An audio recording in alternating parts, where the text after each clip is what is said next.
pápápá la ṣe gbogbo nǹkan bí àwọn bàbá ìsọ̀nà. ibo ni ká gbà wọlé náà. gbàbí wàá gbòsì wàá dé kò tí bí tá a gbà. ká gbójúlé àbí ká gbẹ̀yìn kù ní. ibikíbi tá a bá gbà gbogbo ọ̀nà lọ́gbà wá lórí ètò yìí. ìjọ rock of mercy praise and prayer sanctuary ìlú màdéhùn pẹ̀lú ìsọjí ọlọ́jọ́ mẹ́ta kàǹkà níbi tí àràbájẹ̀gẹ́ ètò àdúrà ó ti máa tú gbogbo ẹ̀dá sílẹ̀ nínú ìgbèkùn. bàbá ẹ̀ ṣì ń dára o ayé mi dára ọjọ́ monday 15th to wednesday 17th of march ní nínú ìjọ wa mercy land sanctuary number 17 fèyífolú off Ìdàrè road newtown àkúrẹ́. ìṣòro pọ̀ nínú ayé ẹni bá bà ló mọ̀. ìrẹ́ni kó o má sùnmọ̀ ǹdẹ̀rẹ̀ kó o tètè wá fi àdúrà sọ ara rẹ di òkúta ìdìgbòlù. gbogbo ìgbésẹ̀ àti ìrìnàjò yín kẹ́ wá fi ẹ̀jẹ̀ Jésù rebuild restructure reform reorganize yẹ. kó wá di untouchable and imperishable fáwọn ọ̀tá. prophet Káyọ̀dé Johnson Najiro tútù tó jẹ́ guest minister pẹ̀lú àwọn àfàdúrà jagun tó ń bọ̀ yóò di tún lásà. bísí aláwìyé àlòkù tó jẹ́ olùgbàlejò yóò sì wàásù àdúrà tó ní kílẹ̀ rí lẹ́bílẹ̀ dòdò bí ẹni bẹ ní kírìjì. táwọn ìṣòro àtógún èṣù yóò sì máa disappear. deliverance from the shackles of captivity nìsọjí eléyìí o. ẹ má mísì ẹ. ọ̀nà kan ṣoṣo tá a lè gbàdá omi tó dára mọ̀ ní kó wà tasteless colourless and odourless.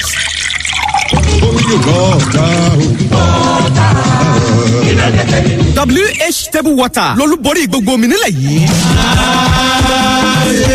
gbogbo àwọn kòkòrò àìfojúrí àti àrùn téèyàn lè kó nípasẹ̀ omi ló ti dohun ìgbàgbé nípasẹ̀ ọ̀nà tá a gbà ń gbé omi wa jáde. kò síbi tẹ́ ẹ bá ti ń fẹ́ omi wa tá a dìgbé ká yín mọ́ o. ó sì sachet water oní 50cl tàbí table water oní 75cl tó make sense. a tún lè bá yín customize omi yín fún onírúurú ayẹyẹ tẹ́ ẹ bá fẹ́ ṣe. gbogbo àwọn ẹ̀rọ àti èròjà tá a fi ń ṣomi. tó mọ́ tónítóní tó sì wà ní ìbámu pẹ̀lú ìlànà ètò ìlera. WH table water wà certified and duly registered. olú ilé iṣẹ́ wa wà ní block D plot 4 and 5 JA Ojo and Associate Estate off Akure Owo Expressway adjacent Agbogbo filling station Akure. àwa náà la tún ní the White Horse Hotel. ilé ìtura ìgbàlódé pẹ̀lú ààbò tó péye tó wà ní Akure Ìdànrè road níkọjá prayer center Àdófùrè Akure nípínlẹ̀ Ondo. telephone 0705 499 309 tàbí 0704 131 0001. Signal Strength Communications tún dé èrìn lákàtàbú jàbí ìjíwọ̀lú tọ̀tẹ̀ tó ga ó gbóná fẹlifẹli ẹ̀dínwó rẹpẹtẹ lórí GoTV ní ẹ̀bùn ọdún àjíǹde ó gọ̀ǹtì ọ GoTV Star Promo làkúrí ẹ̀ Signal Strength Communications nìkan ló tó bẹ́ẹ̀ 6,900 naira péré ní GoTV báyìí o tẹ́ ó sì bẹ̀rẹ̀ sí ní wò ó lọ́fẹ̀ẹ́ lófò fọ́pọ̀lọpọ̀ ọjọ́ láìsẹ́ sílẹ̀ kan pabambari ibẹ̀ gan ni pé GoTV Star Promo yóò fún ọ láǹfààní láti jẹ àwọn ẹ̀bùn rabandẹ̀ bíi tẹlifíṣàn deep freezer generator washing machine àtàwọn ọ̀pọ̀lọpọ̀ ẹ̀bùn gbà má bínú tó kúnlẹ̀ rẹpẹtẹ láti bá wọn jẹ̀bùn ọdún àjíǹde yìí yàsẹ́ ìkéyìí iléeṣẹ́ Signal Strength Communications tó bá súnmọ́ jùlọ bíi nọ́mbà 93 Signal Strength House Ajílósùn Adó Èkìtì nípínlẹ̀ Èkìtì àti nọ́mbà 123 Hospital Road adjacent Aquinas College Àkúrẹ́ àti nọ́mbà 77 Omotayo Shopping Complex opposite Baba Ajásin House Òkè Ògùn Ọ̀wọ̀ tó fi mọ́ CJ24 Amazing Grace Plaza tó wà ní Jubilee Road lẹ́gbẹ̀ẹ́ Polaris Bank Ìkàrí Àkókò nípínlẹ̀ Ondo fọ́pọ̀ àlàyé 0803 408 3280 GoTV Star Promo má jẹ́ káǹfààní yóò fò ọrù àdéhùn àti ọ̀rọ̀ àjọsọ ń bẹ̀ o Signal Strength Communications ló mú ìkéde yìí wá. tó ẹ káàbọ̀ padà látòdì kejì lọ́hùn-ún. ẹ mọ̀ káàbọ̀ Káyọ̀dé. yáyà tètè ya múṣẹ́ tó ń ṣe. iṣẹ́ ti yá. bí ọdún. Káyọ̀dé. ìròyìn kan wọlé yàjóyàjó o. kọ́nà kó ṣàánú fún wa bí ọdún. àmín. àwọn agbébọn mọ̀ ní. kí náà ṣe. wọ́n tún ti jí àwọn akẹ́kọ̀ọ́ bíi gbé o nípínlẹ̀ Kaduna. Ọlọ́run ọba mà ṣàánú wa báyìí o. àmín o. Ọlọ́run ṣàánú wa o. àmín. ó ga. Káyọ̀dé. bí ọdún. lórí ọ̀rọ̀ ogun ìjínigbé ni ààrẹ Muhammadu Buhari ni o ó sọ kinní kan fún àwọn ọ̀gá aláàbò orílẹ̀-èdè yìí o ó sọ kinní kan fún wọn. kí ló sọ. màá sọ fún ọ tó bá yá. ó dáa. bí ọdún. Káyọ̀dé. kọ́lá ọmọ ṣàánú fún wa ní. àmín àmín. ìṣọwọ́ bíbejì àwọn èèyàn nísìnyí. ọmọ ńlẹ́gbà kan jọ̀rí lọ. ọmọ yàtọ̀ sí bó ṣe mi tẹ́lẹ̀ rí. ìbejì ní kẹ́ ìbejì ní kẹ́. ó ga o. ó ga. Káyọ̀dé. bí ọdún. ẹ wo gbogbo agbára tá a bá ní pátá la fi máa ṣe àtìlẹyìn fún ìjọba àpapọ̀ láti gbógun ti ọ̀rọ̀ ààbò tó mẹ́hẹ̀ ní orílẹ̀-èdè yìí. ó dáa ó dáa. bí ọdún. Káyọ̀dé. ilé ẹjọ́ tó ga jùlọ lórílẹ̀‐èdè yìí lónìí gan-an ni ó gbé dájọ́ rẹ̀ kalẹ̀ o. fún ta ni. bèrè lẹ́ẹ̀kan sí. ọ̀dà ò fẹ́ kí n gbọ́. mi ò fẹ́ kọ́ gbọ́. màá sọ fún ẹ pé màá gbọ́ tó bá yá. ó dáa. Káyọ̀dé. bí ọdún. ìjọba àpapọ̀ orílẹ̀-èdè yìí mà ní o ni wọ́n ti sọ pé àwọn ò ní dúnadúrà pẹ̀lú àwọn oníṣẹ́ láabi ni o wọ́n ní láyé àbádà. ó dáa. Bíọ́dún. Káyọ̀dé. Kí ló dé? Kí ni? Lẹ́yìn ìgbà tó fi kọ́nilé ó gbélé ó wà ní ìpínlẹ̀ Benue. Àwọn agbébọn yìí wọ́n máa fọwọ́ padà òfin òun lójú. Ṣé o mọ̀ pé wọ́n gbẹ̀mí ọlọ́pàá? Wọ́n tún kíná bọ̀ ogunlọ́gọ̀ ilé nípínlẹ̀ Benue. Ọlọ́run ọba ọmọ ṣàánú wa báyìí o. Ọlọ́run ṣàánú o. Káyọ̀dé. Bíọ́dún. Ṣé ẹ rí gbogbo àwọn tí wọ́n ń ṣe àtakò mi nì? Wọ́n mọ nǹkan kan ní o. Ìjọba àpapọ̀ ó mọ̀ nípa gbogbo nǹkan tí mò ń ṣe.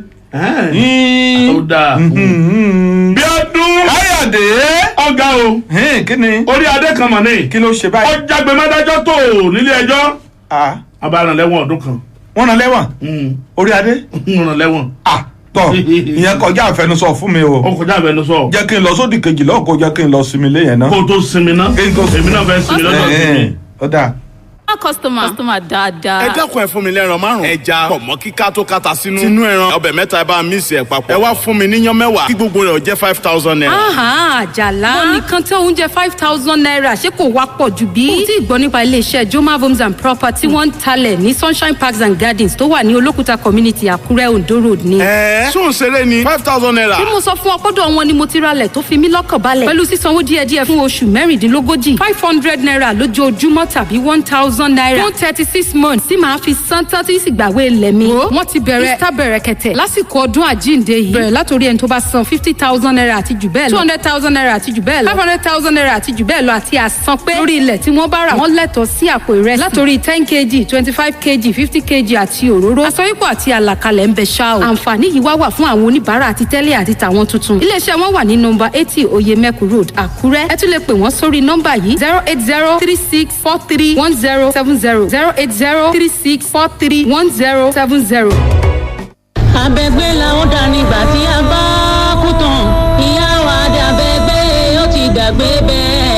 Abẹ́gbé la ó dá nígbà tí a bá kú tán. Wọ́n ti wùwù ká pẹ́ tó láyé ìkúlòpin ohun gbogbo. Ìyàwó olóyè alájà rálẹ̀ Àtàníkẹ́ Fábíyì. Ọmọ Bákàrẹ̀ tí gbogbo ènìyàn mọ̀ sí ìyá onísìmẹ́ǹtì. Dágbére ọjọ́ 17 oṣù kejìlá ọdún 2020 ni màmá kí ayé pé ó dìgbò ṣe. Ọdún 89 89 years ni màmá lò láyé. Tí ẹ sì sin òkú wọn ní ìlànà mùsùlùmí ní ọjọ́ 18 oṣù kejìlá ọdún 2020. Tí ó bá wá di ọjọ́ 13 oṣù kẹta ọdún 2021 ni ẹ ó ṣe àdúrà fìdáwù fún ìyálóde àdínì olóògbé olóyè Fábíyì rálẹ̀ Àtàníkẹ́ ní ilé ìwé comprehensive high school Ìlara Mọ̀kẹ́ ní agogo 9 òwúrọ̀. Ní kété lẹ́yìn èyí lọ́dún kan náà ni ayẹyẹ jíjẹ mímu ìjọ ẹni ọmọ sí yóò wá kalẹ̀. Káre òye ọmọ olùṣàrò òré yín ọmọ asọ́gbà okòsájà lọ́rùn ọmọ aṣíjú ọmọ àgbà adìyẹ tọrọ ọmọ òdúdú àsòdè dẹ̀rọ̀ ọmọ olóbì èyí kẹjùgùn ọmọ asẹbì àrẹ̀mọ̀ ń sè ọmọ asẹbì ẹ̀mọ̀ túrú jogo lámọ̀bẹ̀ sísè ìyànà ogun rọ́límọ̀ kí. Gbogbo ọmọ àti ọmọ ọmọ lolùkéde fún gbogbo ẹbí. ẹni bàbá ṣe lóore bàbá ní kò ṣàwẹ̀wò rẹ̀ ṣe.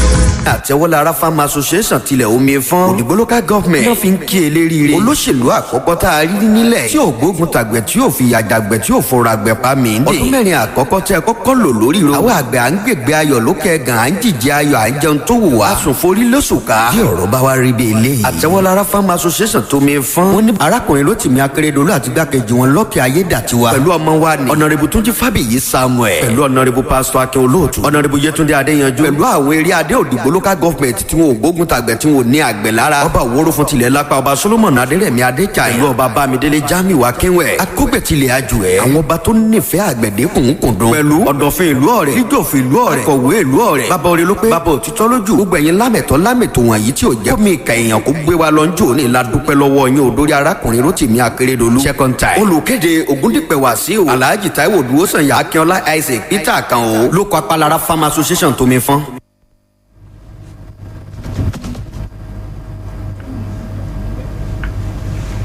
tó ẹ káàbọ̀ padà látòrí kejì lọ́hùn. ẹ mà káàbọ̀. ọdún káyà tètè mú ṣe ètò ìṣe. iṣẹ́ ti yá ọmọ aláṣẹ jẹsẹ́. gbogbo àwọn tó fẹ́ mọ̀ wá kétékété lórí ẹ̀rọ káyélujára Facebook wọn Àdàbà 88.9 FM ẹni kẹtẹ lórí Facebook yín o tó jẹ́ pé káàkiri àgbáláyé lẹ fẹ́ máa gbọ́ wa www.adaba889.fm ẹni kẹtẹ tàbí kí ẹ download application Adaba ní Google Store yìí Adaba 889FM ẹ bá ti download ẹ kìtìkìtì báyìí lẹ́ẹ̀mọ̀ bọ́ wa káàkiri àgbálá ayé ẹ sì tún fẹ́ máa wà lẹ́yìn tá a bá parí ètò yìí níbikíbi lọ́jọ́kọ́jọ́ Adaba FM TV ẹnikẹ́ni lórí YouTube yìí ó jẹ́ bí o ti lóhùn ó jẹ́ bí ọdún. Káyọ̀dé.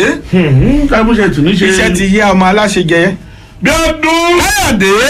àwọn tí wọ́n ti mọye wọn báyìí léyìí tí wọ́n jẹ́ akẹ́kọ̀ọ́bìnrin ti ilé ẹ̀kọ́ ìkọ́ṣẹ́ nípa ìmọ̀ igi ọba àti àwọn iṣẹ́ àkànṣe kan nípa rẹ̀ tó jẹ́ tìjọba àpapọ̀ ní Federal College of Forestry Mechanization léyìí tó wà ní Mando ní ìjọba ìbílẹ̀ Ìgàbí nípínlẹ̀ Kaduna làwọn agbébọn ti kì mọ́lẹ̀ tí wọ́n ti kó lọ báyìí o ìṣẹ̀lẹ̀ yìí ló wáyé ní kùtù àì àárọ̀ òní ọjọ́ Ẹtì gẹ́gẹ́ bó ṣe tẹ oníròyìn lọ́wọ́ ìròyìn wípé àwọn tọ́rọ̀ ń kàn jù ní àwọn akẹ́kọ̀ọ́bìnrin o nígbà tí àwọn akẹ́kọ̀ọ́kùnrin ti ń bẹ nílé ẹ̀kọ́ ọ̀hún tí wọn ò fọwọ́ kan ẹnikẹ́ni nínú wọn ṣùgbọ́n àwọn obìnrin náà èni wọ́n rù lọ o kọmíṣánná fún ọ̀rọ̀ ètò ààbò lábẹ́nú àti ìgbáyégbádùn àwọn ọmọnìyàn ọ̀gbẹ́ni Samuel Arua nípínlẹ̀ ọ̀hún ló fìdí ìṣẹ̀lẹ̀ múlẹ̀ léyìí tó sọ pé ìwádìí ti ń lọ lọ́wọ́ lórí ọ̀rọ̀ náà lọ́wọ́lọ́wọ́ bẹ́ẹ̀ kẹ̀ iléeṣẹ́ ọlọ́pàá ìpínlẹ̀ Kaduna léyìí tí agbẹnusọ iléeṣẹ́ ọlọ́pàá ọ̀hún Mohammed Jalige tí ó fìdí rẹ̀ múlẹ̀ pé lóòótọ́ náà ṣe àkọlù ọ̀hún o ní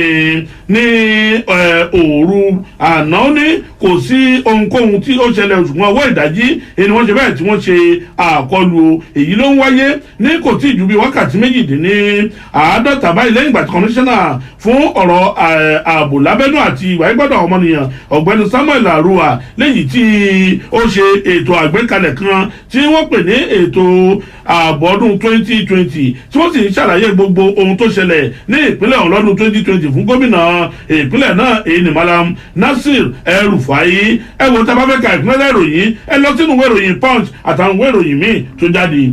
Káyọ̀dé gbajúgbajà olórí ẹlẹ́sìn mùsùlùmí ní Sheikh Ahmad Gumi ló mọ̀ ti sọ báyìí o pé gbogbo àwọn tí wọ́n sọ pé kí wọ́n lọ fi páńpẹ́ ọba gbẹ̀rún ló jẹ́ pé wọn ò mọ nǹkan tí wọ́n sọ o àti pé aláìmọ̀kànmọ̀kàn pátápátá ni gbogbo wọn ńgbà tó ń sọ ọ̀rọ̀ ọ̀hún ó ní pẹ̀lú bó ṣe jẹ́ pé òun lọ ń fi kùlùkù tóun sì ń bá àwọn karambani ní ṣèpàdé ó lóun fẹ́ kí wọ́n mọ̀ pé kì í ṣe òun nìkan ló ń ṣe iṣẹ́ náà o kódà àwọn aṣojú ìjọba wọn bẹ pẹ̀lú òun ó kàn jẹ́ pé òun lòún ṣe àyàgbàǹgbà tóun máa ń bá àwọn karambani èèyàn náà sọ̀rọ̀ ni ó ní ṣùgbọ́n ṣá àwọn tí wọ́n jẹ́ aṣojú ìjọba àwọn kan wà lábẹ́lẹ̀ ń tiwọn ni tó jẹ́ pé wọn à gbọ́ nǹkan kan lẹ́nu wọn tó jẹ́ pé òun tóun léwájú wọn ni wọ́n gbọ́ ọ̀rọ̀ rẹ̀ ó nítorí náà gbogbo àwọn tí wọ́n sọ pé kí wọ́n lọ fi páńpẹ́ ọba gbé òun wọ́n kàn jàǹbùlà ẹnu lásánlàsán ni o nítorí pé tó bá tiẹ̀ sọ pé kí wọ́n tún máa wò ó gan kì í ṣe òun ní ẹni àkọ́kọ́ tó máa bá àwọn karambani èèyàn ṣe ìpàdé papọ̀ oníṣẹ́ wọn ti gbàgbé ni pé ìjọba ìpínlẹ̀ Kaduna wọ́n bá àwọn karambani wọn bá wọn ṣe ìpàdé papọ̀ bẹ́ẹ̀ gẹ́gẹ́ ni ìpínlẹ̀ Zamfara ni àwọn náà ni wọ́n mọ̀ sí bá wọn ṣe ìpàdé papọ̀ wọn wá ní bó wá ní ọ̀bọ ṣe ṣòro tí náà kí ò ṣe o kí ló wá dé tí wọ́n sọ pé kí wọ́n lọ fi páńpẹ́ ọba gbé òun ó ní nítorí náà kọ́ aláìmọ̀kànmọ̀kàn sá lásánlàsàn ní gbogbo àwọn tí wọ́n sọ pé kí wọ́n fi páńpẹ́ ọba gbé òun ẹ wò ó fún ẹ̀kúnrẹ́rẹ́ ìròyìn náà ẹ kọjá lọ sínú ìwé ìròyìn Daily Post. bí ọdún Káyọ̀dé. àwọn agbébọn kan tí wọ́n fura sí gẹ́gẹ́ bí àwọn ikọ̀ lẹ́yìn tí ó ń da ìlú rú tó sì jẹ́ àwọn alátìlẹ́yìn adarí oníjàgídíjàgan kan èlé táwáṣe àkwàṣà tí ọ̀pọ̀ èèyàn mọ̀ sí Gànà ní kùtù àyà náà ọjọ́bọ̀ iná ṣe bẹ́ẹ̀ tí wọ́n fọwọ́ pa idà òfin kónílégbélé lẹ́yìn tí ìjọba ìpínlẹ̀ Benue tí ó gbé kalẹ̀ o tó jẹ́ kí wọ́n lọ ṣe àkọlù sí ìlú Sehaga ní ìjọba ìbílẹ̀ Katsina Ala nípínlẹ̀ Benue ọ̀hún àwọn ọkọ̀rọ̀ sí ti lagi sàré ìdáná ọ̀hún ni wọ́n ṣẹ̀mí ọlọ́pàá kan ní kúkúrú tí wọ́n sì dáná sun ọ̀pọ̀lọpọ̀ ilé tí débi pé wọ́n dáná sun àgọ́ ọlọ́pàá gẹ́gẹ́ bí wọ́n ti sọ wọ́n ní àwọn tó ṣe àkọlù ọ̀hún ni wọ́n tó bí 40 níye o lẹ́yìn tí wọ́n dédé ya wọ ìlú ọ̀hún lásìkò ìgbà tí oorun dùn máwọn èèyàn lọ́wọ́ aago 4 ìdájí tẹ́ ẹ̀ bá gbàgbé látàrí pé bí wọ́n ṣe ń gbẹ̀mí àwọn èèyàn ní Tẹ̀kúrà Suswan lẹ́yìn tí ó jẹ́ ẹ̀gbọ́n gómìnà ìpínlẹ̀ ọ̀hún tẹ́lẹ̀ rí èyí ní Gabriel Suswan ẹni ìjọba ìpínlẹ̀ ọ̀hún wọn ló mọ̀ ṣe gbé òfin kónílégbélé tó gbé kalẹ̀ wípé láti aago 6 ìrọ̀lẹ́ sí aago 6 ìdájí wọn ò gbúdọ̀ kásá ẹnikẹ́ni gbòòrò bẹ́ẹ̀ ni wọn ò gbúdọ̀ gbúrò ẹyẹ ní ojú pópó ìjọba ìbílẹ̀ mẹ́ta ọ̀tọ̀ọ̀tọ̀ Katsina àlà Ukwu àti ìjọba ìbílẹ̀ Lógó ni wọ́n gbé òfin kónílégbélé ọ̀hún kalẹ̀ sí ẹlọ́ka ikú nínú ìròyìn Punch àtàwọn ìwé ìròyìn míì tó jáde lónìí. Káyọ̀dé ìjọba àpapọ̀ ilẹ̀ yìí ló ti sọ pé láyé àbádà àwọn ò ní jókòó láti pé kí wọ́n máa bá àwọn karambani yìí nì kí wọ́n máa bá wọn ṣe ìdúnadúrà o àti pé kò sí nǹkan kan tó máa pa àwọn àti àwọn karambani náà papọ̀ nítorí tí wọ́n bá sọ pé wọ́n dúnadúrà pẹ̀lú àwọn karambani náà bí ìgbà tó bá sọ pé ọwọ́ ìjọba ò ká gbogbo nǹkan tí ń ṣẹlẹ̀ ní orílẹ̀-èdè Nàìjíríà ni yóò rí ńgbà tó ń sọ̀rọ̀ ọ̀hún ajagunfẹ̀yìntì Major General Babangana Monguno tí í ṣe olùdámọ̀ràn pàtàkì sí ààrẹ Muhammadu Buhari lórí ọ̀rọ̀ tó ní ṣe pẹ̀lú ọ̀rọ̀ ààbò ń ló jẹ́ kí eléyìí ó di mímọ̀ ó ní pẹ̀lú ọwọ́ tí àwọn tí wọ́n jẹ́ ọ̀gá ológun àti ọ̀gá aláàbò orílẹ̀-èdè tí wọ́n fi ń ṣiṣẹ́ báyìí ó dájú pé à ń jẹ́rí àwọn karambani èèyàn náà ó ní torí ìdí èyí àwọn ò ní sọ pé àwọn máa jókòó papọ̀ pẹ̀lú àwọn karambani náà o bẹ́ẹ̀ kẹ̀ ní àwọn ò ní wo gbogbo ọ̀rọ̀ ẹ̀gàn lé táwọn èèyàn ń sọ fún wọn pé wọn àbá wọn karambani èèyàn náà wọn àbá wọn jókòó papọ̀ láti pé kí wọ́n jọ ṣe ìdúnadúrà ẹ wo fún ẹ̀kúnrẹ́rẹ́ ìròyìn náà ẹ kọjá lọ sínú ìwé ìròyìn Vanguard. bí ọdún Káyọ̀dé arákùnrin kan Godwin Osakwe àti ọmọ rẹ̀ ọmọ ọdún 17 ọkùnrin lẹ́yìn tí àwọn ajínigbé jí gbé lọ́jọ́ ìṣẹ́gun ọ̀sẹ̀ náà ti yọ̀ǹda rẹ̀ báyìí o gẹ́gẹ́ bí ìròyìn tó ta kùrìn lọ́wọ́ ni pé àwọn tí àwọn ajínigbé kì mọ́lẹ̀ ọ̀hún náà tú sílẹ̀ lánàá ọjọ́bọ̀ lẹ́yìn ìgbà tí àwọn mọ̀lẹ́bí wọn san mílíọ̀nù 3 náírà owó ìtúsílẹ̀ fáwọn ajínigbé ọ̀hún Osakwe àti ọmọ rẹ̀ ni wọ́n kì mọ́lẹ̀ ní abúlé Ahọ̀ ní ìkángun Benin bypass gẹ́gẹ́ bí ìròyìn láti inú mọ̀lẹ́bí ọ̀hún lè túnṣe pé ìṣẹ̀lẹ̀ ọ̀hún ló wáyé sí bàbá àtọmọ náà lẹ́yìn tí wọ́n ti tú sílẹ̀ báyìí tó sì jẹ́ wípé owó tùlù ìnágbà kan tó yọ̀ǹda wọn bó lè jẹ́ pé iléeṣẹ́ ọlọ́pàá ìpínlẹ̀ Èdó fìdí ìjínigbé àwọn 3 kan múlẹ̀ lẹ́yìn tó wáyé ní National Institute of Construction Technology tó wà ní Uromi níjọba ìbílẹ̀ ìlà oòrùn àríwá Esan ní ìpínlẹ̀ Èdó ẹ̀wọ́ ẹ̀ lọ kàyókù nínú ìwé ìròyìn Punch Vanguard àtàwọn ìwé ìròyìn míì tó jáde lónìí. Káyọ̀dé ó tó di pé mo mú ìròyìn wá fún ọ jẹ́ kí n kọjá lọ sódì kejì lọ́hùn. kí ló fẹ́ lọ ṣe lókè odò. mo fẹ́ sẹ́mi mu. ọ̀dà. ìjọ Rock of Mercy Praise and Prayer Sanctuary ìlú màdéhùn pẹ̀lú ìsọjí ọlọ́jọ́ mẹ́ta kàǹkà níbi tí àràbájẹ̀gẹ́ ètò àdúrà ó ti máa tú gbogbo ẹ̀dá sílẹ̀ nínú ìgbèkùn. bàbá ẹ̀ ṣì ń dára o fàyè mi dára ọjọ́ Monday 15th to Wednesday 17th of March ní nínú ìjọ wa Mercyland Sanctuary number 17 Ìfẹ́yìfọ́lú off Ìdàrẹ̀ road Newtown Àkúrẹ́. ìṣòro pọ̀ nínú ayé ẹni bá bà ló mọ̀. ìrẹ́ni kó o má sùnmọ̀ ǹdẹ̀rẹ̀ kó o tètè wá fi àdúrà sọ ara rẹ di òkúta ìdìgbòlù. gbogbo ìgbésẹ̀ àti ìrìnàjò yín kẹ́ wá fi ẹ̀jẹ̀ Jésù rebuild restructure reform reorganize yẹ. kó wá di untouchable and imperishable fáwọn ọ̀tá. Prophet Káyọ̀dé Johnson Najero tútù tó jẹ́ guest minister pẹ̀lú àwọn àfàdúrà jagun tó ń bọ̀ yóò pitú ńlá sà. bísí aláwìyé àlòkù tó jẹ́ olùgbàlejò yóò fi wàásù àdúrà tó ní kílẹ̀ rí lẹ́bílẹ̀ dòdò bí ẹni bẹ ní kírìjì. táwọn ìṣòro àtógún èṣù yóò sì máa disappear. deliverance from the shackles of captivity ní sọ́jí eléyìí o. ẹ má mí sí ẹ. ayé mi sọ̀rọ̀ Balita aluminium. iléeṣẹ́ tó mọ̀ ti fún tẹ̀dọ̀ lórí ọ̀rọ̀ káró òrùlé ká ṣe òrùlé ká kan òrùlé ká gbé òrùlé kalẹ̀ lára ọ̀tọ̀. ilẹ̀ ń gbọ́ yẹn. ìbá ìṣe Gabriel tàbí dọ́mà tàbí kó dàbí pé ṣe ló dé face cap tàbí bẹ̀rẹ̀ tàbí kó yọ bí elétí ajá tàbí gòbí bí ẹni tí lọ rèé kàròyìn. Balita lára ọ̀tọ̀ ti ń dára pẹ̀lú orúfin ṣe tí kì í dí pata tí kì í gbó tí kì í ṣá tí kì í wọ́n tí kì í bó tí kì í gbọ̀n. ó dùn rọ wàràwàrà tára ń sẹ́gẹ̀rẹ̀ gàtà tẹ́gùn kù gírí. kéésùn láyọ̀ láì gbárùwọ ni. kódà bó tún ṣe òrùn ló gbóná kìjikìji bí iná. Mr Mami kan lòrùlé Balita. irú èyí ẹ bá fẹ́ ni. ìbẹ́ ìṣe ti long span gerard ondule tàbí step tiles àtàwọn tó kù bẹ́ẹ̀. gbogbo ẹ̀yin tó ṣẹ̀ṣẹ̀ kọ́lé tàbí kápẹ́ntà tàbí contractors. ẹ máa bọ̀ wá pé Balita fún roofing tó kira tó kidò tó rẹwà. ní plot 16 block n ní state industrial estate Iléṣà Òwò express road beside road safety office Àkúrẹ́. telephone 091-3114 9733 tàbí 080-3350-6555. bórí ẹja bá ti bàjẹ́ gbogbo ẹ̀ ló bàjẹ́ yẹn. òrùlé tó dáa ló máa ń jẹ́ kílé ó wà durable and beautiful. torí náà ó yá sí Balita aluminium. Dunamis International Gospel Center gbé ìsọjí ńlá wọ̀lú Àkúrẹ́. níbi tí Ọlọ́run ṣetán láti jẹ́ ìdè tú ìdè. lábẹ́ olùṣọ́ àgùntàn gbogbogbò ti ilé ìjọsìn náà. Dr. Pastor Paul Eneche. Everybody waiting for you to fail. They shall be disappointed. àkọlé ìsọjí yìí ni àbẹ̀wò láti ọ̀run wá. gbogbo tó lórúkọ àti tí ò lórúkọ lọ́lọ́run máa bẹ̀wò. ọlọ́run olùbẹ̀wò ṣe tán láti bẹ̀ ẹ́ wò. gẹ́gẹ́ bí ó ṣe Síra wò nínú bíbélì. ìwọ tí ayé rán lójú. ìwọ tó wà nínú ìdùbúlẹ̀ àìsàn lọ́jọ́ pípẹ́. sọ Jésù wá. kí gbogbo ayé ẹ kó bá lè dìtàn. ọjọ́ tí ìsọjí yìí máa wáyé rè é. ọjọ́ kọkàndínlógún oṣù kẹta 2021 ní Democracy Park ọjà ọba Adésídà Road Àkúrẹ́ ní ìpínlẹ̀ Òndó. ní dédé agogo 5 ní ìsọjí yìí máa bẹ̀rẹ̀. ní ogúnjọ́ oṣù kẹta 2021 ẹ̀sìn òwúrọ̀ máa wáyé. èyí tí ó bẹ̀rẹ̀ ní dédé agogo 6 òwúrọ̀. ìyẹn ní permanent site ilé ìjọsìn Dunamis. èyí tó ń bẹ ní ìdójúkọ Sunshine Estate ọ̀bà ilé Àkúrẹ́. níbi tí Dr. Pastor Paul Eneche tó ti bá fi agbára ìpè fa iná sọ̀kalẹ̀ má ṣàlàyé wá o. rántí láti mú ìbomú rẹ lọ́wọ́ o. Káyọ̀dé. dọ́dún. ká máa kí àwọn èèyàn wa padà sórí ètò náà. àwọn èèyàn wa kí padà o. àwọn náà ń jẹ ọ. Káyọ̀dé.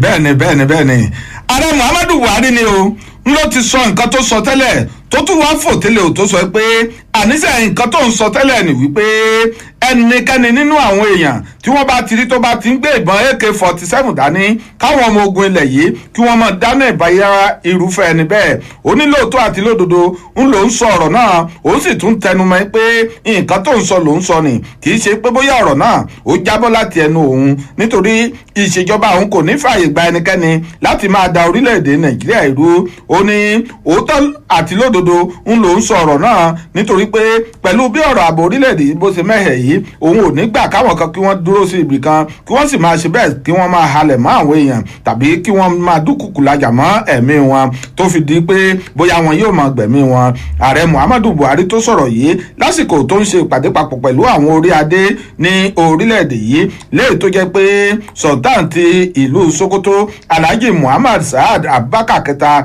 àti Ọ̀ọ̀ni tilẹ̀ Ifẹ̀ ọba Adéyẹyè ẹni Tògúùsì tí wọ́n ṣe alága wọn ní ààrẹ Muhammadu Buhari ló ti sọ̀rọ̀ náà nígbà tí agbẹnusọ fún ààrẹ Muhammadu Buhari ọ̀gbẹ́ni Fẹ́mi Adésínà tí ó ń fi ọ̀rọ̀ náà lóde ó ní gbogbo nǹkan tó ń ṣẹlẹ̀ ní apá ìwọ̀ oòrùn àríwá orílẹ̀-èdè yìí àti ọ̀pọ̀lọpọ̀ àwọn ibì míì ló jẹ́ pé ó ti kọjá bẹ́ẹ̀ ọ̀pọ̀lọpọ̀ tiẹ̀ wà tó jẹ́ pé ibì kan náà ni wọ́n ti wá ò tí wọ́n sì tún ṣe bẹ́ẹ̀ tí wọ́n kọjú ìjà síra wọn tí wọ́n tún para wọn ó ní fún ìdí èyí òun ò ní gbà láti pé kí irú eléyìí kó máa tẹ̀síwájú o nítorí ogun ìdánásunlé ìdánásun ohun ọ̀sìn àti gbogbo nǹkan tó jẹ́ dúkìá èèyàn ní àwọn apá ibìkan ní orílẹ̀-èdè yìí ó ti tó gẹ́ bẹ́ẹ̀ ló pàṣẹ fún gbogbo àwọn ọ̀gá aláàbò orílẹ̀-èdè yìí láti pé kí wọ́n sán ṣòkòtò wọn gídé o kí wọ́n sì rí dájú pé ẹnikẹ́ni tó bá ti ṣe kọjá àyè rẹ̀ nínú àwọn karambani ni kí wọ́n dáná ìbáyà ẹ wo fún ẹ̀kúnrẹ́rẹ́ ìròyìn náà ẹ kọjá lọ sínú ìwé ìròyìn Daily Post.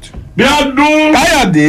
ilé ẹjọ́ tó ga jùlọ lórílẹ̀‐èdè yìí lónìí ọjọ́ ẹtì gan ni ó gbé ìdájọ́ rẹ̀ kalẹ̀ lórí ẹjọ́ kòtẹ́milọ́rùn léyìí tí gómìnà ìpínlẹ̀ Plateau tẹ́lẹ̀ rí sẹ́nẹ́tọ̀ Joshua Dariye tí wọ́n rán lẹ́wọ̀n léyìí tí ó pè gẹ́gẹ́ bí ìgbìmọ̀ ẹlẹ́ni márùn-ún tí ó jókòó nílé ẹjọ́ ọ̀hún léyìí tí onídàájọ́ Mary Odili tí ó ṣáájú wọn lẹ́yìn àtótónu àti gbogbo ọ̀rọ̀ tí wọ́n ti sọ tí wọ́n ti gbọ́ ọ̀rọ̀ ọ̀hún ní ọjọ́ 17 oṣù kejìlá ọdún tí ó kọjá iná mú ní ọjọ́ kejìlá oṣù kẹta ọdún 2021 gẹ́gẹ́ bí ọjọ́ tí wọ́n gbé ìdájọ́ náà kalẹ̀ Dariye lẹ́ni tí ó pe ẹjọ́ nílé ẹjọ́ tó rawọ́ ẹ̀bẹ̀ níwájú ilé ẹjọ́ tí ó ga jùlọ wípé ìdájọ́ tí ilé ẹjọ́ Kòtẹ́milọ́rùn l'Àbújá tó gbé kalẹ̀ léyìí tí ó fi ṣe bẹ́ẹ̀ tí wọ́n rán lẹ́wọ̀n ọdún 10 gbáko wípé ó yapa owó tó jẹ́ ti aráàlú tó jẹ́ 1.162 billion naira pé ó yapa rẹ̀ ó sọ di ti ara rẹ̀ lásìkò ìgbà tí òun ṣe gómìnà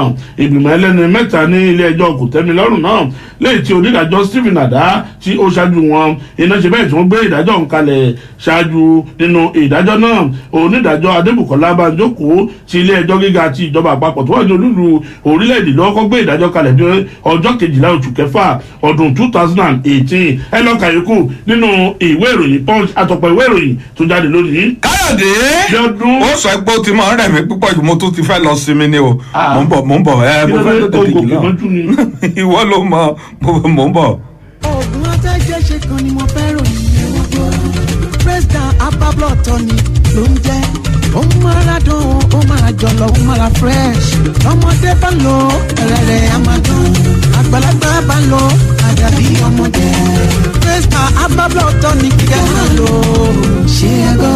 Praise Herbal Blood Tonic. Wàhálà táwọn èèyàn ń dojúkọ nílẹ̀ nípa ìtú ẹ̀jẹ̀ lágọ̀ọ́ ara kékeré kọ́. Torí kára ó tó lè lókun kágọ̀ọ́ ara ó tó lè jọ̀lọ̀. Ipa kékeré kọ́lẹ̀ jẹ́ ń kó. Praise Herbal Blood Tonic. Oògùn ẹ̀jẹ̀ tí wọ́n fi ewé àti egbò gbé síta ni. Ó wúlò fún tọwọ́tẹsẹ̀ tó kú tàìtàì. Ó máa ń fúnni lágbára. Ara iṣẹ́ Praise Herbal Blood Tonic nìyẹn. Bó ṣe ń fọ èérí inú ẹ̀jẹ̀. Ó tún mú kágọ̀ọ́ ara kó dá yàtọ̀. Praise Herbal Blood Tonic. Ilé-iṣẹ́ Kixolin Green Resources Limited ló gbé síta. Bẹ́ẹ̀ ni wọ́n tún láwọn oògùn míì tó ń jáde wá láti ilé-iṣẹ́ wọn. Tó sì ti gbòǹtẹ̀ ìjọba. Number 28 Town Planning Way Shagari Village ni wọ́n wà nílùú Àkúrẹ́ nípínlẹ̀ Ondo. Praise Herbal Blood Tonic. Ó ti wà káàkiri ilé ìtajà oògùn tó súnmọ́ yín. Tẹlifóònù 080-3396-1523. Lẹ́ẹ̀kan sí 080-3396-1523. àánú ọ̀pọ̀ èèyàn ń ṣe mí torí wọn mọ̀ bí àlá láti lọ sáwọn orílẹ̀-èdè bíi USA, Canada, South Africa, United Arab Emirates, Australia, Schengen countries, Italy and other Asian countries ó ṣe wá sí ìmúṣẹ. bẹ́ẹ̀ lọ́pọ̀ ti bọ́ wá tí wọn ò rí àtọwọ́ àti visa gbà. ẹ máa yọ̀ First Trimester Travels and Tours tó ti ń ṣiṣẹ́ ìbọ̀ látọ̀gún ọdún tórúkọ ò bàjẹ́ ló ń pè yín. ó yá ẹ máa bọ̀ gbogbo ẹni fẹ́ lọ sáwọn orílẹ̀-èdè tí mo dárúkọ fún student visa, visit visa, business and tourist visa, holiday visa. ẹ̀yin oníṣẹ́ ọwọ́ àtẹ̀yìn tẹ́ kàwé gboyè. ẹni mọ̀nà ló yẹ ká ẹ tẹ̀lé. ẹni tí ò dé airport rí tó ń ṣèlérí Amẹ́ríkà. wọ́n bá ní book flight ticket. báni nímọ̀ràn lórí orílẹ̀-èdè tó fẹ́ lọ. irú iṣẹ́ tó yẹ kó o ṣe. àti ilé tó dé sí. ó ti di ọmọ onílẹ̀ citizen. kò sí mú owó irú wa mú owó iyọ̀ wá lẹ́yìn àdéhùn. ẹ lè fi tẹ́ lọ́ọ̀yà yín létí. First Trimester Travels and Tours wà ní 622A Orímọ̀láfẹ́ shopping complex lẹ́gbẹ̀ẹ́ St. Louis Nursery and Primary School gángan ọjà Ìsìnkàn Àkúrẹ́. ẹ má kọjá St. Louis Nursery School síwájú o. telephone 080-61-17-69.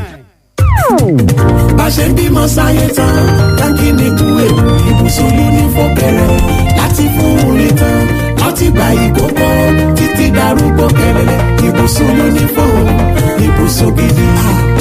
tó bá jẹ́ ti ká sùnrùn ayọ̀ ká tún lára ìṣẹ́gun èmi ò máa rí irú uniform gidi. yẹ́ o ibùsùn ayọ̀ látọmọ ìkókó uniform ọmọ orin uniform ọmọléèwé uniform àgbàlagbà uniform àtàrúgbó uniform ibùsùn tó péye láti tayọ níbikíbi uniform. èrò wa ni láti bá ẹ dọ́gba ṣèrànwọ́ lórí èròǹgbà rẹ láti tayọ níbikíbi láti ìgbà ìkókó títí darúgbó kẹlẹlẹ ní tìmùtìmù uniform ti ṣètò bánirẹ fún ọ láti mú àlá rẹ wá sí ìmúṣẹ súnmù fọkànbalẹ̀ láti tayọ náírà ìtura láti mú èrò rẹ wá sí ìmúṣẹ tìmùtìmù uniform ló nílò 07068245523. láti tayọ níbikíbi uniform. Evergreen Stationery Warehouse. Evergreen. Ọ̀gá ni Evergreen nínú kata stationeries nílẹ̀ yìí. Evergreen ló ní àwọn ọjà wọ̀nyí ní káwọn tó lẹ́dínwó tó rọ̀jú jùlọ. Bẹ̀rẹ̀ látòrí A4 papers, big notes, diaries, pen, biro, pencil, drawing board, whiteboard, calculator lóríṣiríṣi, bíbélì àtàwọn ohun èlò ẹ̀kọ́ gbogbo nílé ìwé. Evergreen ló ń supply laminating materials direct láti ọ̀dọ̀ àwọn manufacturer ní wọ́n rọ́jà tiwọn. Òun lówó wọn fi rọlẹ̀ jù ní gbogbo agbègbè yìí. Ẹ má wulẹ̀ rè kó ẹ má rè bàdàn mọ́. Evergreen ti wà fún wa pẹ̀lú ẹ̀dínwó tó rọrùn jù. Iye tí wọ́n ń tà lẹ́kọ̀ọ́ náà lẹ́ máa bọ́jà ní dọ́sídọ́sí bọ́ndù packet trailer. tẹ́ bára àjàtọ̀ wọn láwọn ọkọ̀ àjàgbé tí ó bá yín kẹ́rù débikíbi tẹ́ bá lọ ní Nàìjíríà. Evergreen Stationery Warehouse ó kalẹ̀ gàgàrà sí nọ́mbà 22 Oyèmẹ́kù Road nítòsí Cathedral Junction Àkúrẹ́. tẹlifon 08165316655 tàbí 08038554422. Evergreen Stationery Warehouse ló ń ta ọjà tó quality jù pẹ̀lú owó tó rọlẹ̀ jù. káyọ̀dé yọdún. ẹ mà káàbọ̀ padà wọ ẹ̀yìn ẹ̀yà wa àwa náà àti sẹ́nu mu tán àti sinmi tán. mẹ́jẹ táì parí ètò ìmọ̀jẹ̀ ń gbọ́pọ̀ fẹ́ lọ sí mi. ìwọ ojú ẹ̀ ló máa ṣe. káyọ̀dé ó ti pè mí lẹ́ẹ̀kan. ó jẹ́ tà pé gbogbo àwọn gómìnà tá a dìbò yàn nínú ẹgbẹ́ òṣèlú PDP ni wọ́n ti ṣe ìlérí báyìí o wípé gbogbo ọ̀nà ni àwọn yóò fi ṣe àtìlẹ́yìn fún ìjọba àpapọ̀ orílẹ̀-èdè yìí látàrí àtìlẹ́ gbógun ti ìwà ààbò orílẹ̀-èdè yìí lè tó mẹ́hẹ̀ nígbà tí wọ́n kúrò níbi ìpàdé wọn èyí tí wọ́n ṣe lánàá ní ẹni tí í ṣe alága ẹgbẹ́ àwọn gómìnà nínú ẹgbẹ́ òṣèlú PDP ọ̀hún ìyẹn Aminu Tambuwa ń ló fi eléyìí léde fún àwọn akọ̀ròyìn o oníṣẹ́ rí tá a bá ń sọ nípa ọ̀rọ̀ ààbò ó ní kì í ṣe pé bóyá ó yẹ kẹ́nikẹ́ni kó máa fi ọ̀rọ̀ ààbò náà ṣe ọ̀rọ̀ òṣèlú rárá ó ní torí ìdí èyí gbogbo àwọn gómìnà nínú ẹgbẹ́ òṣèlú PDP ni wọ́n ti panupọ̀ pé àwọn ò ní fi ọ̀rọ̀ ààbò orílẹ̀-èdè yìí ṣe ọ̀rọ̀ òṣèlú rárá rárá o pẹ̀lú gbogbo ibi tó bá ti yẹ ni àwọn yóò ti ṣe àtìlẹ́yìn fún ìjọba àpapọ̀ orílẹ̀-èdè yìí ó ní ká pa ti ọ̀rọ̀ òṣèlú tì ó nítorí ọ̀run yábọ̀ ní ọ̀rọ̀ náà kó jẹ́ pé kò ní sẹ́ni tí ò ní kàn tí ọ̀rọ̀ ọ̀hún tó bá ṣe bẹ́ẹ̀ tó bá lọ yídé mọ́ wọn lọ́wọ́ ó nítorí ìdí èyí ni wọ́n ṣe wá panupọ̀ pé gbogbo ọ̀nà ni àwọn yóò fi ṣe àtìlẹ́yìn fún ìjọba àpapọ̀ orílẹ̀-èdè yìí kí ọ̀rọ̀ ààbò tó mẹ́hẹ̀ náà kó ba lè di àfìsẹ́yìn tí eegun fi sọ ọ̀rọ̀ tó sọ pọ̀ ń bẹ́ o ṣùgbọ́n sá fún ẹ̀kúnrẹ́rẹ́ ìròyìn yìí ẹ kọjá lọ sínú ìwé ìròyìn Vanguard. bí ọdún Káyọ̀dé.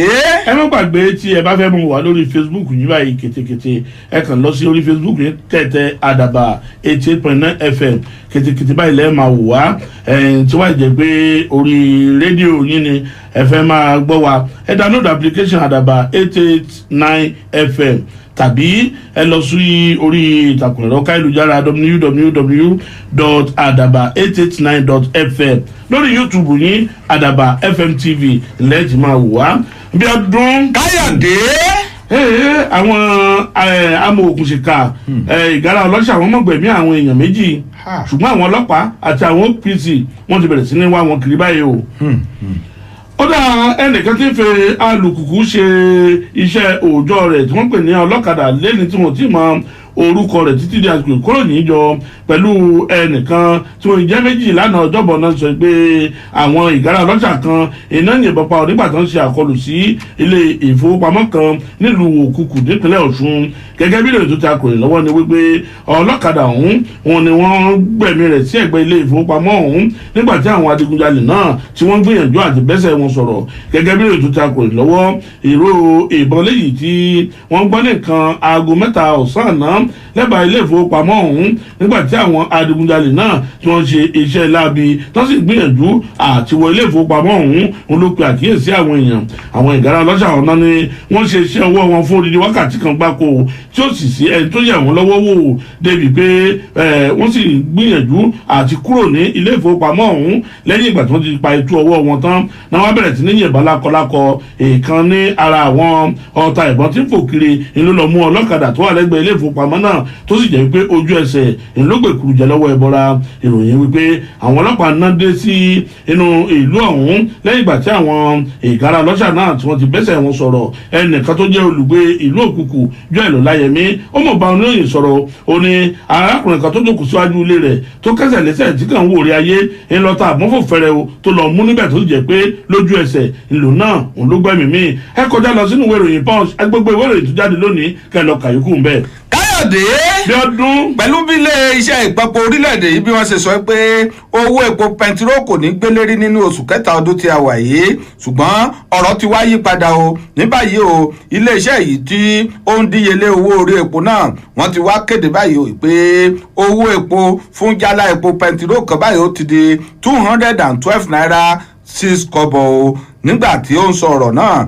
ìyẹn ní àná òde yìí ló sọ pé àwọn kan yóò máa ta epo náà ní 209 naira 61 kọ́bọ̀ nígbà tí àwọn kan yóò máa ta ní 212 naira 61 kọ́bọ̀ ó ní torí pé iye tí owó epo ọ̀hún tó ń bá dé sí orílẹ̀-èdè Nàìjíríà báyìí ní 189 naira 61 kọ́bọ̀ nítorí náà nǹkan wọ́n ní owó epo ọ̀hún yóò gbélérí o yóò sì lọ sí 212 naira 6 kọ́bọ̀ fún jàlá epo kan o. ẹ wo ọ̀rọ̀ pọ̀ bẹ́ẹ̀ ṣẹ̀mẹ̀ pé wọ́n sọ pé wọ́n sì máa bá àwọn ẹgbẹ́ òṣìṣẹ́ ṣe ìpàdé ni kí wọ́n bá lè fẹnukò lórí iye gan tí wọ́n yóò máa ta epo ọ̀hún ṣùgbọ́n ṣá kó tó di pé wọ́n pe ìpàdé náà báyìí ni wọ́n mọ̀ tí wàá kéde wípé owó epo ọ̀hún ó ti gbélé rí. ẹ wo ọ̀rọ̀ pọ̀ bẹ́ẹ̀ torí àwọn ọmọ Nàìjíríà ti ń sọ̀rọ̀ ẹ kọjá lọ sínú ìwé ìròyìn Punch. bí ọdún Káyọ̀dé.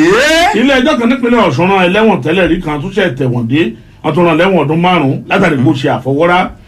ilé ẹjọ́ májísírèètì ti ìpínlẹ̀ Ọ̀ṣun tó fi kalẹ̀ sílùú Òṣogbo tó jẹ́ olúìlú ìpínlẹ̀ ọ̀hún lánàá ọjọ́bọ̀ ló ṣe bẹ́ẹ̀ tó rán tẹ̀wọ̀ndé kan Fẹ́mi Akínbọ̀ lẹ́wọ̀n ọdún 5 láì fi ètò sísanwó ìtanràn tàbí ọ̀nà mìíràn sílẹ̀ lórí ìdigunjalè. Akínbọ̀ lẹ́ni tó jẹ́wọ́ pé lóòótọ́ ló ń ṣe ẹ̀ṣẹ̀ ọ̀hún èyí ni wọ́n sọ wípé ó ti kọ́kọ́ ṣe àfọwọ́rá o lọ́dún 2019 tó sì jẹ́ wípé lẹ́yìn ìgbà tó lò ọdún kan ní àhámọ́ ọgbà ẹ̀wọ̀n èyí ni wọ́n tú sílẹ̀ o tó sì jẹ́ wípé lẹ́yìn tí ó dé láti ọgbà ẹ̀wọ̀n ọ̀hún ẹni kò fi iṣẹ́ tó ràn lẹ́wọ̀n ọdún kan àtòṣù mẹ́ta náà sílẹ̀ gẹ́gẹ́ bí ọlọ́pàá olùpẹ̀jọ́ káyọ̀dé adéoyè bó ṣe sọ ní oṣù kejìlá ọdún tá a lò tán yìí ń ló tó lọ fọ́lé ẹnìkan tó pè ní Táíwò Àfọlábí tó wà ní agbègbè Òkè Ọ̀ṣun nílùú Òṣogbo lẹ́yìn tí ó kó káàdì tí wọ́n fi ń gbowó lẹ́nu irin ẹni ATM ó sì tún gbé owó tùlù $227,000 àti ẹ̀rọ ìbáraẹnisọ̀rọ̀ Tecno Mobile T35 pẹ̀lú ẹ̀rọ ìbáraẹnisọ̀rọ̀ itel kan. Adéoyè wá wípé gbogbo ohun tí ó jí ọ̀hún nígbà tí wọ́n ṣírò rẹ̀ papọ̀ ó jẹ́ $241,000 gẹ́gẹ́ bí ó ṣe sọ, ṣùgbọ́n ilé ẹjọ́ ní ẹ̀wọ̀n tó ti dé tí ò tí tó nǹkan kan tó tún lọ ṣe nǹkan mìíràn ó ní kó lọ lu ọdún 5 lọ́gbà ẹ̀wọ̀n ọ̀hún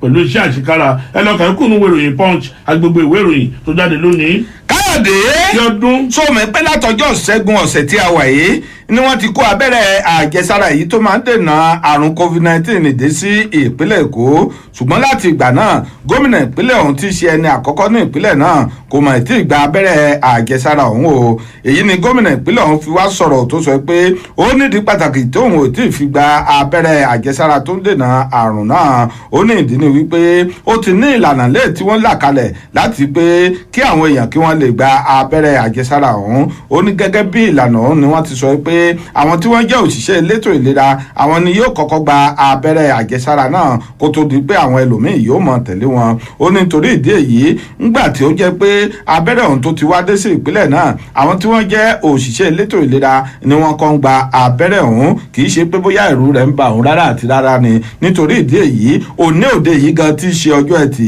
ni wọ́n ti sọ fóun pé òun máa gba abẹ́rẹ́ tòun o. Ó ní nítorí náà lónìí ni òun yóò gba abẹ́rẹ́ tòun. Ẹ̀rù fún ẹ̀kúnrẹ́rẹ́ ìròyìn náà ẹ kọjá lọ sínú ìwé ìròyìn Punch kẹ́ ẹ lọ kà á. Bí ọdún Káyọ̀dé ògùdọ̀ dà mí náà ó ti sọ pé mi ògùdọ̀ dùn. èmi wọn ni mo ní kó mọ́ láti ṣe àwọn ògùdọ̀ dà mí náà ó ti kọ́ náà. ọ̀dà àmọ́ fẹ́ ṣe yọ. sínú bí.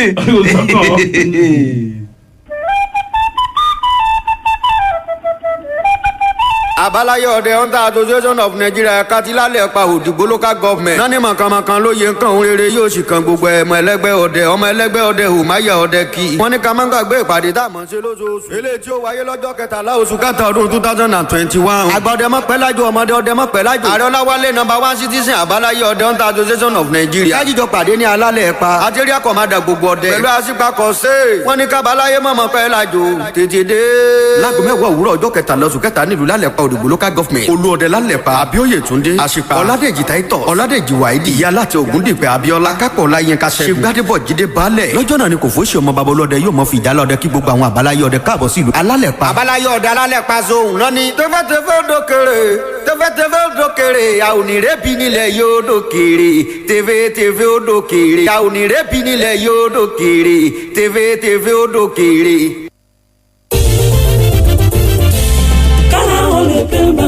Ara ríro kò sí mọ́ àwọn ká ti sá lọ wọ́n ti lọ wá bí wọ́n sí kára o lè pé bàmù rẹ̀ àtúrà dáadáa. kókó lára ọ̀tá le. gbéra ńlẹ̀ kó dìde. kára o lè pè ń ban. àtúrà wọ̀ àtúrà pẹ̀sẹ̀ àtúrà dáadáa. kẹ́gun tó kẹ́gun náà. kára o yá gágá. ara ń ronú tẹ́lẹ̀ kò ronú mọ́. tẹ̀bá ti fi kára o lè pè ń ban ra. lẹ́sẹ̀kẹsẹ̀ ló ń ṣiṣẹ́ wọnú igun. tó sì ń ṣe àtúntò rẹ̀. òṣùbù yẹ̀kẹ́ fa párọ̀ tàbí fi ẹsẹ̀ dá. fi kára o lè pè ń ban bọ̀. káì ara rẹ̀ ó lè padà yakinlala. action dídùn. kára o lè pè ń ban lọ́kọ̀ gbogbo wọn. agbára pọ̀. kára o lè pè ń ban. tuyi pharmaceutical industries limited. àwọn tó lórúkọ tó ṣe é gbẹ́kẹ̀lé níbi ká po oògùn òyìnbó ló ṣe é. kára o lè pè ń ban. ẹ̀rọ ṣẹ̀ṣẹ̀ pín ìrèpàtú òpèrè ta pàtà pọ́npọ́n. kára o lè pè ń ban. ó kì í síbẹ̀. kára o lè pè ń ban mo rẹ̀ àtúrà dáadáa. tó ẹ káàbọ̀ padà. ẹ mọ̀ káàbọ̀. ká ló tẹ ìlọ ọmọ mi nú àwọn méjèèjì. ìwọ ni ìwọ ló lọ mú. ẹ̀mí náà ni mo tún lọ ṣẹ̀yọ́. ìwọ ló tún lọ ṣẹ̀yọ́. ajá tí mo mú un. omi tó mi yẹn gan ni ìjẹ́ mùsùlùmí jẹ́ yàdàdùn. náà ìṣe kiri wò. bí ọdún. káyọ̀dé. àní ọ̀nà tí wọ́n fi ń bí àwọn ìbejì báyìí. o sọ bẹ́ẹ̀ lẹ́ẹ̀kan olóhùn ga sí ara. ọmọ gbà kíyèsí torí ó kéré tó tọ́ba bí ogójì ọmọ báyìí wọ́n rí ìbejì kan àbí méjì inú ẹ̀.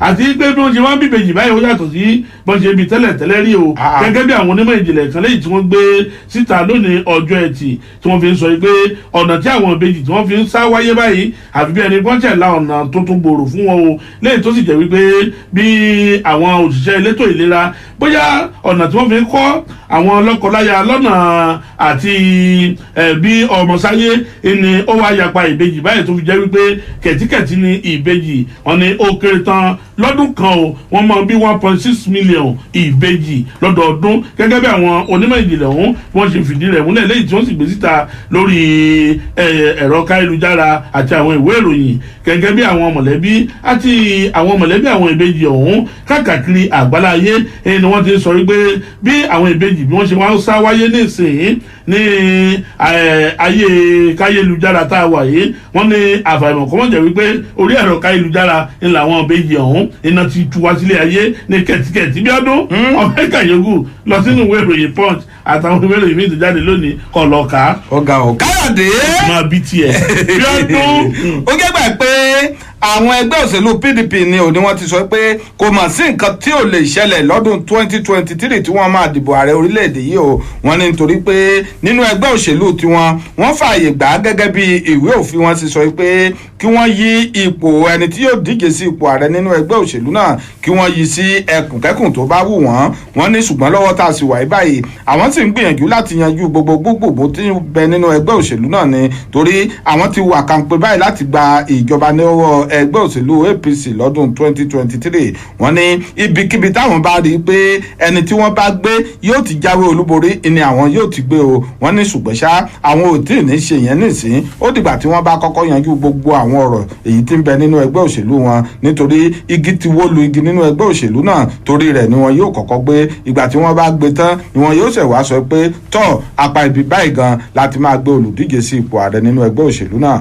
fún ẹ̀kúnrẹ́rẹ́ ìròyìn yìí ẹ kọjá lọ sínú ìwé ìròyìn Vanguard ìwé ìròyìn Daily Post àti ọ̀pọ̀lọpọ̀ àwọn ìwé ìròyìn míì tó jáde lónìí. bí ọdún káyọ̀dé.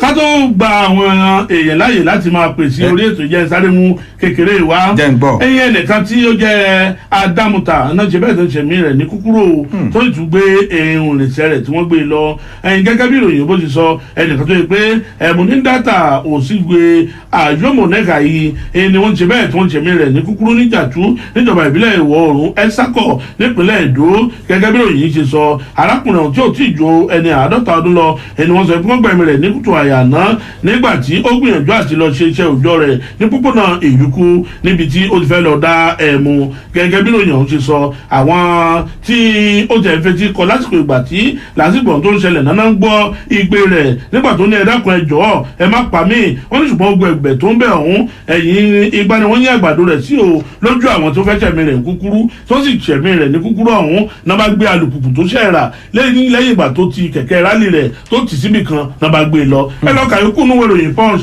àtọ̀pọ̀ ìwé ìròyìn tó jáde lónìí. tọ káyọ̀dé àsìkò tí ń kó wa ń papámọ́ra díẹ̀díẹ̀ àsìkò ń tó báyìí tó yẹ ká gba àwọn èèyàn wa láàyè láti gbé kán bá wa pẹ̀kẹ́lu àwọn nǹkan tí à ń nà sí àtẹ́gùn. Abíọ́dún ìyẹn káyọ̀dé kí ló tá a pẹ̀kẹ́lu lónìí.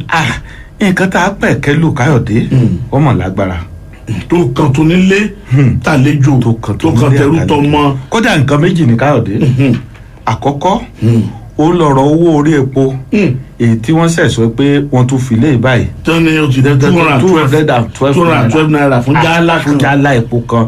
bẹ́ẹ̀ kẹ̀dẹ̀rẹ́ wọ́n sọ pé epo òun ò ní wọ́n nínú oṣù kẹta tá a wà yìí tó sì sọ pé àwọn máa bá àwọn ẹgbẹ́ àwọn òṣìṣẹ́ ṣe ìpàdé papọ̀ pé nǹkan tó bá ti jọ fẹnu kò sí ni wọn yóò wá mọ nǹkan tí wọn yóò gbé lérí owó epo náà iye tí wọn ó mọ̀ ta ṣùgbọ́n kó tó di pé wọ́n ṣe ìpàdé òun báyìí wọ́n ti ní owó epo. iye báyìí náà mọ̀ ta tó sáré fún fẹ̀rẹ̀ tó gbé bíi 50 náírà òlé lórí.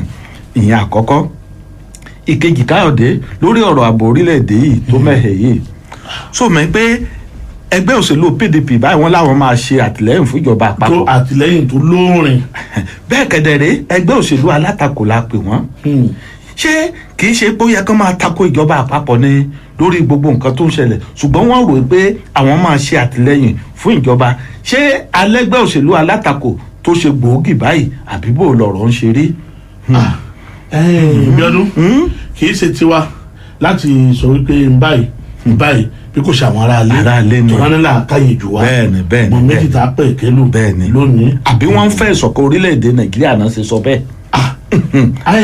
ara ilé ń bọ́ báyìí. tí ọ̀rọ̀ bá ti rí báwọn àwọn tó lè fojú sunukun wo ọ̀rọ̀ sunukun wọn bẹ̀ lé. wọ́n bẹ̀ lé o pé nọ́mbà tó ń pè wá sí. ojú òpó tí ẹ pè wá sí 081 62 51 99 91.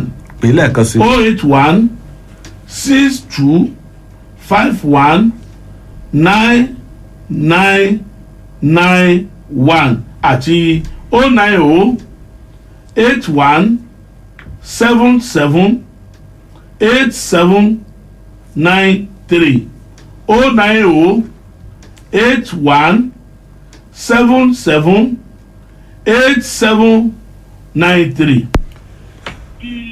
Bíọ́dún. Káyọ̀dé. Káyọ̀dé. Bíọ́dún. Lógẹ̀ ló pè láti ta ògbólú. Lógẹ̀ láti ta ògbólú. Ẹ kú ojúmọ́.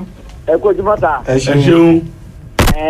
Tábánikà wo ọ̀rọ̀ epo yìí kò ẹ̀ kó rí bẹ́ẹ̀. Wọ́n sọ tẹ́lẹ̀ pé epo yẹn á wálẹ̀. Mo bá ti wá gbọ́ láàrẹ̀ pé ó ti lé ní 200 naira. Ó kù dẹ̀ káàtó. Àwa bẹ̀ jábà papọ̀. Wọ́n tún nínú ìgé kó má da kókàrà sísàlẹ̀.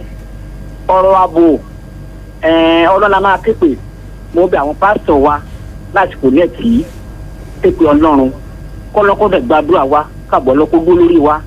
A ní ẹlẹ́gbẹ́ alátakò èyí tá a bá ní ni torí àwọn ìgbà táwọn kan wà lórí òyìnbó ṣe finá mọ́ wọn ṣùgbọ́n àwọn ilé wọn finá mọ́ wọn tó máa ṣàtìlẹ́yìn fún wọn pé káàbò kó dúró nǹkan tó dáa ni ṣébí kan ní nàìjíríà yìí nàìjíríà ò pé méjì tí ọba kan bá dáa onídìí pé à ń ṣe ìjọba. Ẹ ṣeun. Ẹ ṣeun àdúpẹ́. àti mú tá a mú. 081 621 625 Hello, ẹ káàárọ̀. Bíọ́dún. Káyọ̀dé. Ẹ kú ojúmọ́. Ẹ káàárọ̀, ẹ kú ètò. Ẹ ṣeun. Ọlọ́run máa wà pẹ̀lú yín o. Àmín.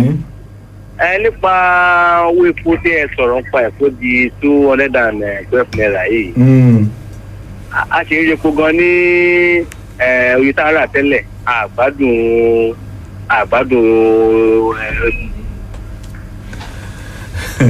À ń gbọ́ yìí. Ọwọ́ àdìgbà tí kò wá dá 112 naira yìí ibo là ń lọ gangan ní. 212 naira kì í ṣe 112 naira o. 112 naira ibo là ń lọ Nàìjíríà ẹjọ́ ẹ bá báwọn àwọn ìjọba àpapọ̀ sọ̀rọ̀ kán ṣàánú ọmọ Nàìjíríà. Ìyá táwọn ọmọ Nàìjíríà tó ń jẹ báyìí lọ́wọ́lọ́wọ́ báyìí gan-an kò yẹ kí sọ̀rọ̀ epo ara lè kọ́ tó fi kún ara rẹ̀ fún bó ṣe máa ṣe àwọn ọmọ Nàìjíríà bí náà. Ó dà jẹ́ àtúnfẹ́ lómi láàyè. Bíọ́dún. Kẹ́niyàn kò ń di rédíò ẹ̀. Ẹni bá fẹ́ pè wá kó kò di rédíò tàbí kó pa rédíò ọ̀hún. Bẹ́ẹ̀ni. Bíọ́dún. Bíọ́dún. Ẹni yìí sara wa. 081 6251 99991. Bíọ́dún. Káyọ̀dé. Ẹ kú ojúmọ́. Ẹ máa kó ojúmọ́ o. Ẹ ṣeun. Ẹ máa kó ètò o. Ẹ ṣeun. Nípa ọ̀rọ̀ epo tí ẹ fẹnu bà lẹ́ẹ̀kan yẹn. Nǹkan tá a lè ṣe lórílẹ̀‐èdè Nàìjíríà ni pé ká máa gbàdúrà kógun má wọ̀lú yìí. Torí ó ti dójú ẹ̀ báyìí kò sí nǹkan kékeré kan tí ò wọ́n. Èmi gan àyà mi wá ń já wípé ìbò là ń lọ lórílẹ̀‐èdè Nàìjíríà. Ọlọ́run nìkan ló lè bá wa ṣe o. Kò sẹ́nìbọ̀dì tá a lè ké pé o. Ìyẹn àkọ́kọ́. Ìkejì nípa ti ètò ààbò orílẹ̀‐èdè Nàìjíríà. Ẹgbẹ́ PDP sọ pé wọ́n fẹ́ ṣe àtìlẹ́yìn fún ààrẹ Buhari.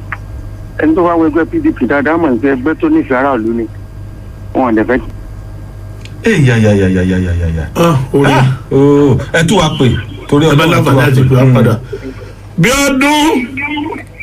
Káyọ̀dé. Ẹ kú ojúmọ́. Ẹ káàárọ̀. Small boy látọ̀ rẹ̀ ni. Small boy. Yes. Wọ́n ló ràn wá lọ lórílẹ̀-èdè. A nílò àdúrà ni. A nílò àdúrà. Àwọn tó ń ṣépè fúnjọba tó ń sọ̀sọ́kúsọ yẹn wọ́n tó ń kàn mọ́ ni. Àdúrà la nílò àkókò yìí. Àtọmọdé àtàgbà àti Mùsùlùmí àti Kìrìsìtẹ́nì àdúrà gbígbóná la nílò. Ọlọ́run ràn wá lọ́wọ́. Àmín o, ẹ ṣé o. Bíọ́dún. Káyọ̀dé. Ayọ̀ ló ń sọ̀rọ̀. Láti bọ̀. láti Àkúrẹ́. Nǹkan tá a lè sọ lórí ọ̀rọ̀ epo yẹn, irọ́ ń parọ́ fúnrọ́ ni ọ̀rọ̀ orílẹ̀-èdè. Torí tá a bá ń wò àwọn ìjọba wa, wọ́n ti sọ pé wọ́n ní fi kún owó epo, wọ́n tó lé níwáyé wọ́n á fi Ọlọ́run á gbà wá lórílẹ̀-èdè yìí o, torí kò yí fẹ́ yéèyàn mọ́. Ẹlẹ́kejì lórí ọ̀rọ̀ ààbò. Ojoojúmọ́ ni ìròyìn tá à ń gbọ́ tó ń bá àyàn nínú jẹ́ torí àtẹ̀mọ́ ibi tí odó tá a máa dọ̀rùn lásìkò. Ọlọ́run gbà wá o. Ẹ ṣeun ìṣẹ́jú kan ní fẹ̀yàn kan wọ́n máa gbà dé pé ọjà wa máa yé. bí ọdún. Táyọ̀dé. ẹ kú ojúmọ́. ẹ kú àárọ̀. ẹ ṣeun. ajá dúdú. ta ló ń pè láti bọ̀lẹ̀ tí ń pè. oògùn kọ̀tẹ́ nìyẹn pé. ojú òkú ló mọ̀ jápọ̀. ó jápọ̀ ni aládùúgbò ẹ̀ ló ń pè. bí ọdún. Káyọ̀dé. bí ọdún Káyọ̀dé. à ń gbọ́ etí wa òdì. ẹ máa kúṣẹ́ o. ẹ ṣeun ṣeun. ṣáà níbẹ̀ tó mo gún lọ́wọ́ ẹ̀ báyìí. ó wà láti òkè àgbà àkókò. ẹ ṣeun àkókò náà lẹni tiwa. ọ̀rọ̀ ewé kó ṣe ń sọ. ní ọ̀sẹ̀ tó kọjá tí ọ̀sẹ̀ àtẹ̀gbọ́ pé wọ́n máa wá sí 100 naira ni. wọ́n lè sọ pé wọ́n ní bù sí owó epo yẹn. mo wá jẹ́ ìyàlẹ́nu máa ti mú ń gbọ́ láàrọ̀ pé owó epo ti wọ 212 naira. kò yẹ kó níbẹ̀ ló lẹ̀ dé ilé o. bẹ́ẹ̀ kí àwọn ìjọba máa sọ òótọ́ fún wa. ibi tá a bá ń lọ kó máa sọ òótọ́ fún wa. kó máa tìwá sọ̀ tó sì wá tó sì.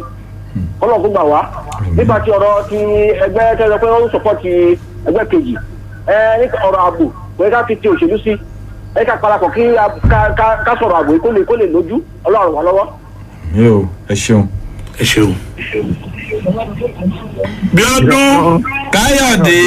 ẹ yí rédíò yìí sáà tàbí kẹ́ kó ń díẹ̀. ẹ káàárọ̀ sà. ẹ ṣeun. ẹ kojúmọ́. ẹ pẹ̀lẹ́ sà.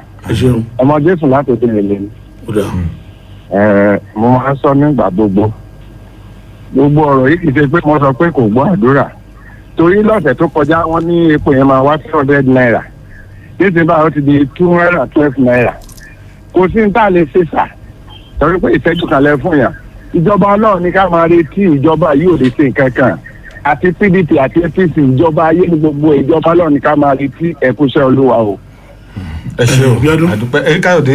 tá a bá ní aró nílò fún àhọ̀rọ̀ kọjá ká máa kásá ká máa rìn nítorí ká máa kángara wa kúrò lórí ètò. omi bẹ̀ láàmú fún wa èrè tí ẹ pọ̀ lẹ́sẹ̀ alájọ. omi alájọ nìkan kan.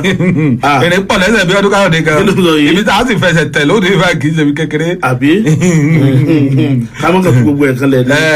ó dà àbàdàn dry cleaner wa gan. kí ni gbogbo eléyìí ọ̀fẹ́ lọ ra káàdì àbúfẹ́ ra dátà. tó bá wù ẹni kọ́ lọ rà. ó mọ bó ṣe ń lọ tí ìbá ti pé kíní ní bá pẹ̀rọ ìbáraẹnisọ̀rọ̀ ẹ̀fọ́ ṣùgbọ́n mi ò ráyè báyìí. ó ráyè. ọpẹ́ pàtàkì lọ́wọ́ olóòtú ètò olóòtú àgbà àti gbogbo àǹtàjọ mẹ́tò ìwà lọ́lọ́kan òjọ̀ kan.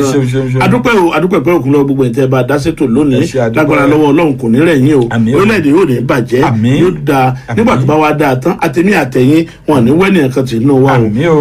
ọpẹ́ pàtàkì lọ́wọ́ gbogbo àǹtàtúnjọ kọ́wọ́rìn wá sórí ètò lónìí azan ń bẹ lódì kejì lọ́hùn-ún Tèmídayọ̀ àwọn olóko tó máa ń sọ̀rọ̀ pé Ayọ̀ Adékẹ́yẹ ó wà lórí kejì lọ́hùn bẹ́ẹ̀ ni ká máa dúpẹ́ lọ́wọ́ gbogbo àwọn tó kù táàrà yé ìdárúkọ àpájù lọ ọ̀gá wa Sir Martins Ayọ̀lá tàbẹ́rì fún Ayọ̀lá one tí o ti sí kejì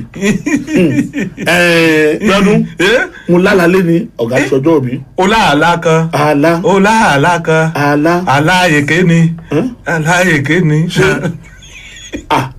mo ní àní mo lálàá sẹ́ ọ̀gá sọjọ́ mi bí mo ṣe wá jí mo ní olúwa ní ṣe sùúrù olókùn díẹ̀ olóhùn ó sọjọ́ fún mi olóhùn ó sọ máa sọ fún ọ mo lálàá máa bẹ fún ẹ lẹ́yìn ètò mo lálàá ọ̀gá ṣe wedding ọ̀gá ṣe wedding. alákàlà ló náà ọlọ́run mọ tó jẹ́ sùn. kí a máa lọ. ó dàjà ọ̀rẹ́ wa wọn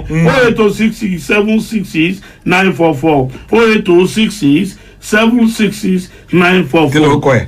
bèrè lẹ́ẹ̀kan sí kọ́ máa pè é kọ́ sáà pé kọ́ sáà pé ó kó àtìlẹ́yìn wa gbogbo bàbá yẹn ni ló máa gbogbo tá a fi ń ṣe ètò yìí ó ràn wá lọ́wọ́. kọ́dà aṣọ tá à ń wọ̀ àti dátà wa àti káàdì kan ló ń fún wa o ṣeun lọ́kọ̀ ẹnìkejì mi ká máa relé wa. chief commander Abiodun Ìlọrin lèmi jẹ́ aládé alẹ́lẹ́ lórúkọ tó fi ń gbé mi lárugẹ amúlòdùn fún gbogbo ìlú Ìjẹ̀rò àti gbogbo àgbáyé káfàtà. olùkọ́ni lèmi jẹ́ agbóhùn èdè falẹ̀ gan bàbá tó bí mi lọ́mọ amúlòdùn tìlú Ìjẹ̀rò àti gbogbo àgbáláyé káfàtà dé ilẹ̀ Oòduà ó yá Abíọ́dún. Káyọ̀dé ó yá. kó tó di wo yí ọ̀la. ọ̀la gangan kó tó di wo yí ọ̀la pẹ́mpẹ́mpẹ́m ìyanu àṣẹlẹ̀. lọ́la ó yá gbé mi. lónìí jímọ̀. kí lọ́la gbé mi. ó sì scorpion. jápàdé ńlálẹ̀. samana gúnyẹ́lẹ̀ mọ̀ ń bọ̀ lálẹ́. abẹ́òpẹ́ àánú yá lẹ́rìí yíyẹ Èkìtì. ó dà mí ò ní rin mẹ́rẹ̀ ṣègbó ń tèmi o.